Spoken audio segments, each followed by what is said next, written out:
Pues ya estamos de regreso aquí en Observatorio, hablando de los mexicanos y de lo que piensan sobre sí mismos. Julia, nos decías algo que me parece interesante. Nos decías que estas encuestas arrojan, entre otra información, una disparidad relevante por regiones del país. A ver, cuéntanos un poco a qué te refieres con eso. Mira, por ejemplo, las regiones del país reflejan muy bien las condiciones de vida. Okay. La capacidad de poderse atender en salud, de tener mejor educación, pero esto no se queda solo allí. En preguntas como una que mencionaba Malaquías en salud, ¿qué tan satisfecho estás tú con la vida que has llevado? O cuando medimos la felicidad, me refiero a estos datos porque son también para la gente que no se dedica a esto, a veces son un poco controvertidos, que tienden a decir, ¿cómo los mexicanos van a ser felices si yo no estoy feliz? ¿Y somos felices? Y como mucho. A ver, mucho, ¿qué quiere decir mucho? ¿Qué mucho datos quiere decir que en una calificación de 0 a 10, somos felices un 8.5. Un 8.5. Un 8.5 así como promedio general. Claro, y también en la satisfacción. Okay. Entonces, y en los barómetros, por ejemplo, latinoamericanos o mundiales, ya ves que la OCDE ahora se mide la felicidad como si fuera parte de la productividad, como parte de la productividad de un país y del bienestar. Entonces, por ahí no estamos mal. Nosotros no estamos mal, al contrario, y la gente dice, no puede ser. ¿Por qué los desempleados están felices y satisfechos con su vida? O dime, con lo que pasó en Ayotzinapa, ¿cómo puedes explicar que la gente esté feliz? Bueno, yo ahí, si me permites una pequeña explicación, no es lo mismo la satisfacción con la vida, que tiene un elemento cognitivo, que la felicidad, que es un sentimiento. Emocional, claro. Entonces, y la felicidad es por momentos, es una sensación.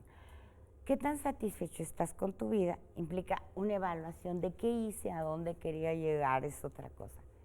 Pero la gente está satisfecha porque se cumplen sus expectativas. Pero hay una diferencia de satisfacción entre el norte y el sur del país, entre el centro. Entre las regiones. ¿Dónde son más felices, dónde son menos felices? En el centro del país y luego en el norte. ¿En el centro y en el norte hay mayores grados de felicidad? Sí, pero disminuye en el sureste. Igual de satisfacción con la vida. Ahora, ¿cómo se mide esto? Y es lo interesante. Por ejemplo, una señora, nosotros hacemos mucho campo, tú lo sabes, análisis cualitativo también. Una señora me decía, se había abatido totalmente su ingreso, tenía toda una serie de problemas. Y le dice, bueno, ¿y qué tan satisfecha está? Yo mucho, señorita. Yo decía, ¿cómo puede ser? Sí, así porque mi hijo ya le dieron su certificado de primaria.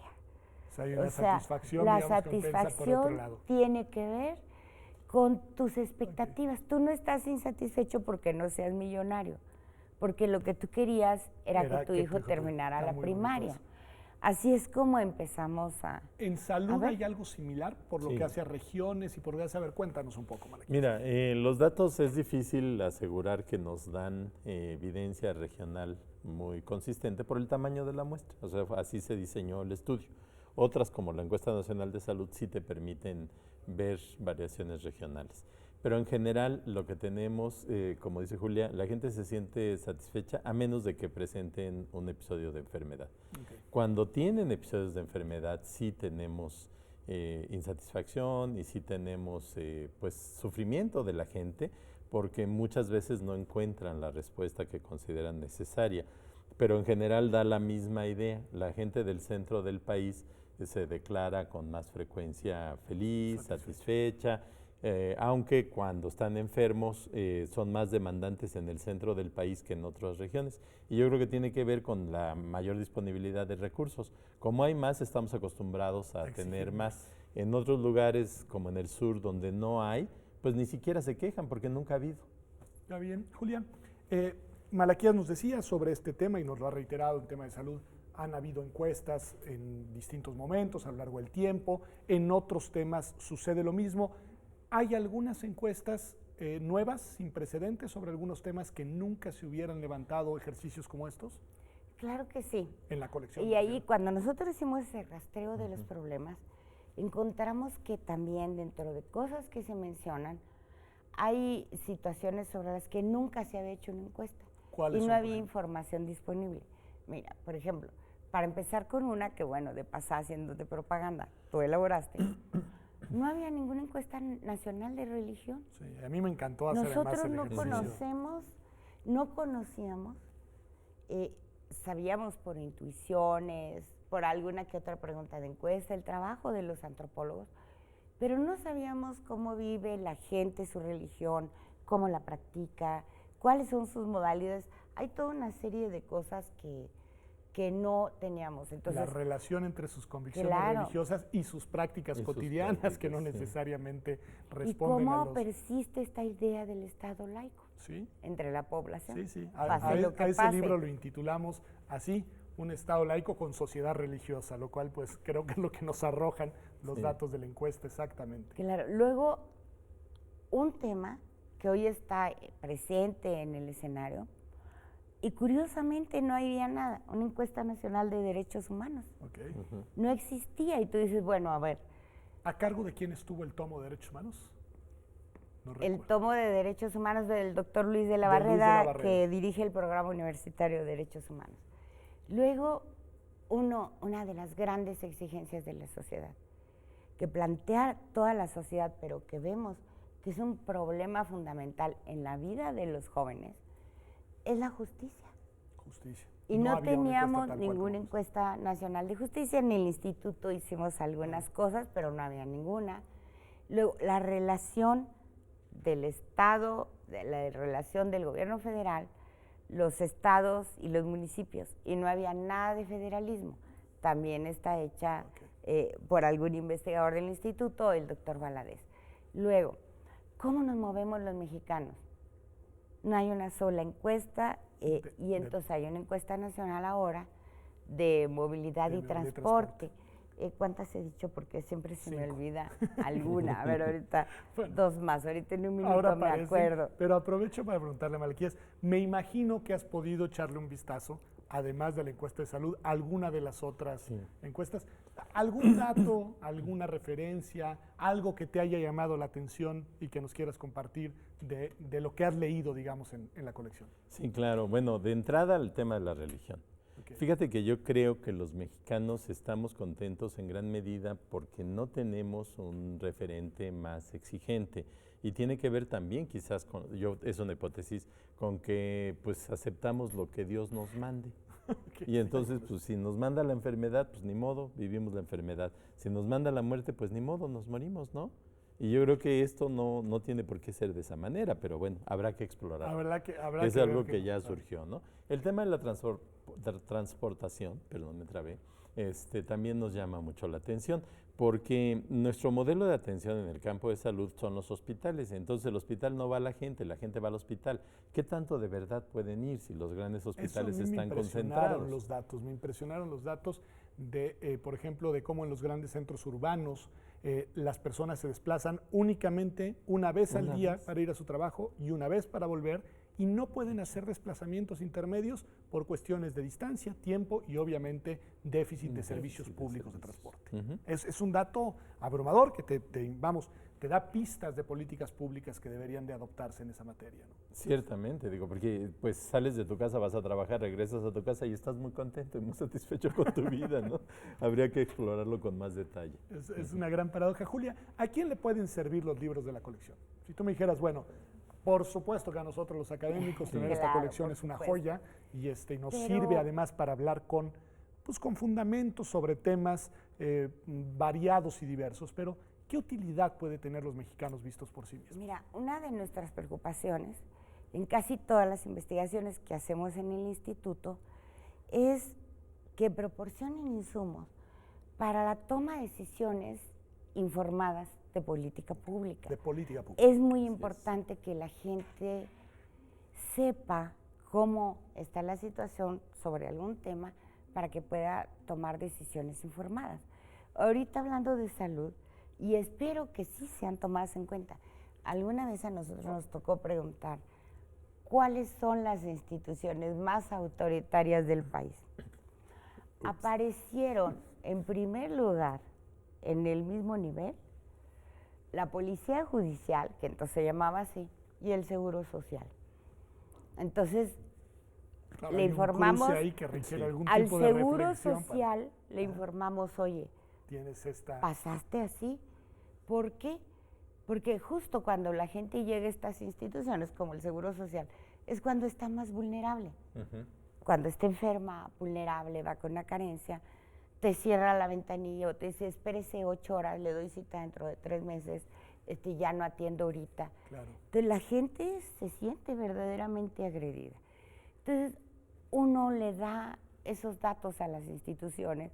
Tú sabes, en el instituto hemos generado muchos datos de estos, pero pocas veces se atienden. Ok. Y fuera, a ver, para tomadores de decisión y académicos me ha quedado claro, pero ¿es Malaquías en verdad una obra atractiva para lectores en sentido amplio? Tú dirías, es decir, una persona que quiera buscar qué leer, digamos, este diciembre. ¿Esta es una colección que vale la pena echarle un vistazo? Quizás la colección toda no para ese lector, pero sí tema. va a haber temas, la religión, el tema del transporte, algunos de estos que pues realmente como son novedosos, sí son atractivos para la gente.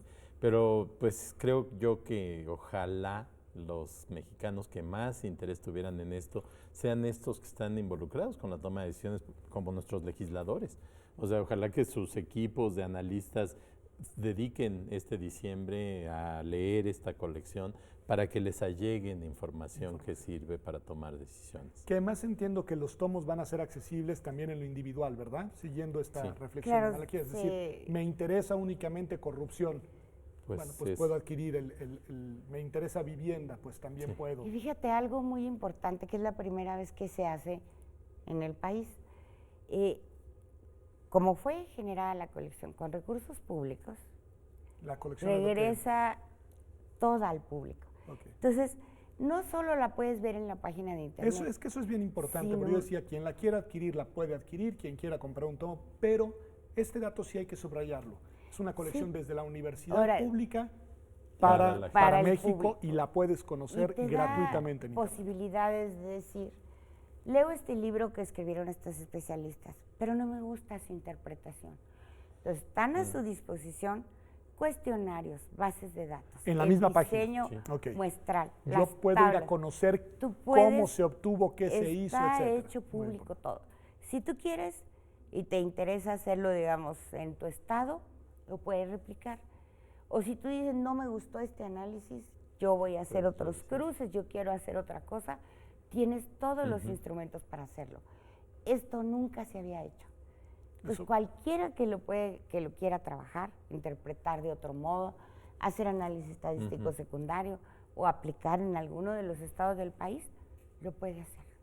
Pensando, Malaquías, en la misión de la universidad, es decir, ¿cómo podemos valorar este tipo de ejercicios desde la universidad pública, desde la UNAM para el país? ¿Qué tipo de reconocimiento PNS, qué, digamos, parte de la función institucional cumplen? ¿Cómo lo ubicamos desde ahí? Mira, qué bueno que haces esa pregunta. El rector, el día que se presentó la obra, dijo, no hay en México otra institución que pueda hacer algo como esto. Ya él es rector ya al día de hoy. Sí, ¿verdad? Ya él es rector, porque ya hace rato ocurrió la toma de posesión del doctor Graue.